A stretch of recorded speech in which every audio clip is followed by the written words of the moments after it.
Bien, messieurs les présidents, messieurs et mesdames les parlementaires, monsieur le représentant du conseil régional du département, mesdames et messieurs, écoutez, ravi d'être ici à vos côtés, j'allais dire pour une cérémonie traditionnelle un petit peu de jamais vue, hein, vous l'avez dit, avec ce mot que personne n'utilisait avant, le mot présentiel.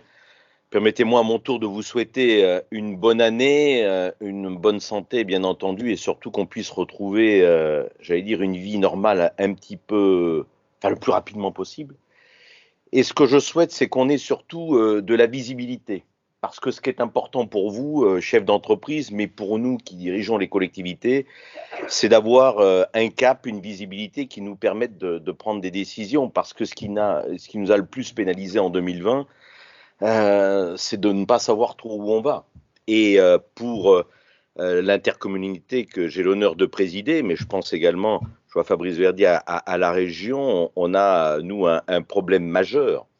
C'est que nos budgets sont construits et sont surtout en adéquation avec l'activité économique, puisque vous savez que les principales ressources de la communauté d'agglomération résident dans le versement transport et la CFE, qui sont en lien direct avec votre activité. Donc moi, quand l'entreprise va mal, j'ai moins de recettes. Et c'est vrai, je le disais hier sur un point presse que j'ai fait avec le président de la Chambre de commerce, justement pour essayer de centraliser les appels d'offres, faire en sorte, comme disait mon collègue Julien Plantier, que le tissu local puisse répondre avec plus de facilité aux appels d'offres. Je le disais, aujourd'hui, notre problème, j'ai eu un triangle et une équation avec une triple donnée, une situation financière difficile quand je suis arrivé au mois de juillet, des dépenses supplémentaires pour soutenir une activité et des recettes en moins, puisque effectivement, mes recettes étaient grevées. Bon, ceci étant, nous avons souhaité travailler sur les dépenses de fonctionnement pour privilégier l'investissement. Il y a eu, malgré la conjoncture, près de 90 millions d'euros d'investis sur la communauté d'agglomération.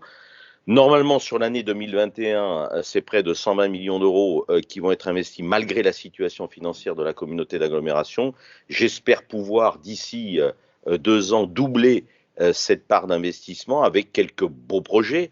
Bon, Julien a fait part effectivement de la décision de poursuivre la T2, qui est quand même importante. Hier soir, j'étais à Kessargues également parce que la T1 se fera, mais on a entamé, on finit le PAPI 2 et le PAPI 3, c'est près de 118 millions d'euros qui vont être investis sur notre territoire pour protéger les biens et les personnes contre les inondations. Et ça, c'est important. C'est par rapport à la fédération que vous représentez, ce sont des marchés très intéressants.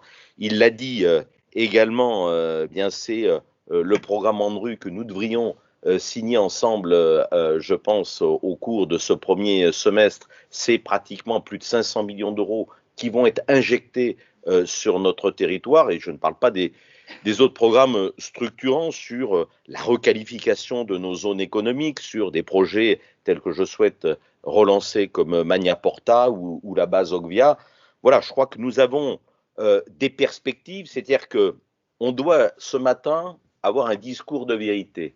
Oui, nous sommes conscients de la difficulté, mais nous avons aussi un discours d'optimisme et cette volonté politique, comme on l'avait fait, comme on l'a eu dans la crise, de vous permettre de travailler, parce qu'on sait très bien que quand il y a une crise qu'on peut observer comme nous vivons, c'est la commande publique qui peut relancer l'économie. Alors vous avez parlé du plan de relance, oui, mais il faut que ce plan de relance soit facile à mettre en œuvre. Ça veut dire qu'il faut qu'il soit quand même avant tout axé sur des dépenses immédiates. Parce que si on a un plan de relance sur des projets qui ne peuvent pas démarrer à 12, 24 ou 48 mois, ça ne vous sert à rien. Et puis vous le disiez tout à l'heure aussi, sur ces fameux délais entre la décision politique et la réalité, c'est que dans notre ADN en France, et on le voit pour tout, c'est vrai pour les vaccins, mais c'est vrai pour les travaux publics, on est enfermé dans un carcan administratif qui fait que les délais sont de plus en plus longs, que les contraintes que nous rencontrons, alors bien sûr, ça peut être du Natura 2000, ça peut être un lézard, ça peut être... Mais tout ça, je ne discute pas l'intérêt, parce qu'effectivement, c'est important. Mais globalement, ce qu'on s'aperçoit, c'est qu'entre la décision politique et la réalité, eh bien, il y a un retard. Et puis, troisième élément essentiel, c'est que ça ne sert à rien d'aller voter des budgets qui sont très beaux en façade. Ce qui compte, c'est le taux de réalisation. Parce que si vous votez des millions et des millions d'euros en investissement au moment du vote du budget, on fait un point presse où les élus sont ils brillent, ils disent on a voté tant de millions d'euros en investissement, mais à la fin de l'année, il y en a eu combien réellement d'investis? C'est ça qui est important. Taux de réalisation, et puis j'en parlais hier aussi, le fait de mettre en place aussi dans nos services des choses pour vous faciliter la vie, notamment votre trésorerie.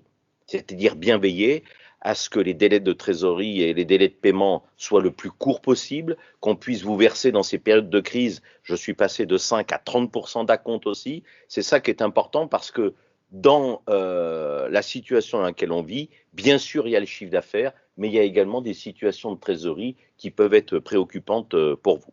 Voilà, donc écoutez, sachez que nous serons à vos côtés et que, en tout cas, nous ferons en sorte que l'investissement public soit au rendez-vous et que la traduction entre la volonté politique et la réalité eh bien, soit la meilleure possible pour faire en sorte que vos entreprises, qui sont quelque part aussi nos entreprises, avec des emplois et des salariés, se portent au mieux, en tout cas que l'année 2021 soit bien meilleure que l'année 2020.